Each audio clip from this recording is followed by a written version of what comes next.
मनगोळी येथील जिल्हा परिषद शाळेत साहित्यरत्न अण्णाभाऊ साठे यांची जयंती आणि लोकमान्य बाळ गंगाधर टिळक यांची पुण्यतिथी मोठ्या उत्साहात साजरी करण्यात आली। या कार्यक्रमात शालेय शिक्षण व्यवस्थापन समितीचे अध्यक्ष विनोद घंटे, शिवसेना उबाटा गटाचे तालुका प्रमुख रविकांत घंटे, सामाजिक कार्यकर्ते मधुकर कांबळे, खालिद शेख, बाळासाहेब रणदिवे, गोरख रणदिवे, रुपेश रणदिवे यांच्या हस्ते दोन्ही महापुरुषांच्या प्रतिमेचे पूजन करण्यात आले। यावेळी मंचावरील मान्यवरांसह जिल्हा परिषद शाळेचे प्रभारी मुख्याध्यापक सुरेश डफळे, राजेंद्र कांबळे, सत्यजित भालेराव, शिवकांत साबळे, शिवानंद घंटे, आरती गजगे, नेहा रणदिवे यांच्यासह शाळेतील विद्यार्थी मोठ्या संख्येने उपस्थित होते। कार्यक्रमात जिल्हा परिषद शाळेतील विद्यार्थ्यांनी कुमारी स्वरा शत्रुघ्न हत्तेकर आणि चिरंजीव संस्कार नारायण घंटे यांनी मनोगत व्यक्त करून अण्णाभाऊ साठे यांच्या साहित्याविषयी आणि लोकमान्य टिळकांच्या स्वातंत्र्य चळवळीतील योगदानाविषयी माहिती सांगितली। महापुरुषांचे विचार आचरणात आणण्याचा संकल्प यावेळी करण्यात आला। नारायण घंटे, लोकप्रधान न्यूज, दक्षिण सोलापूर, मनगोळी।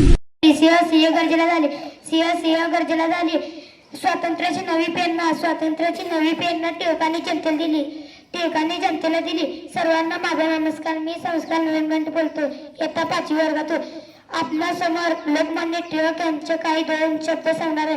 लोकमान्य टिळक हे भारताचे थोर स्वातंत्र्य सैनिक होते। त्यांचा जन्म 23/1856 रोजी रत्नागिरी येथे झाला। मी माझे 2 शब्द संपवतो। जय हिंद।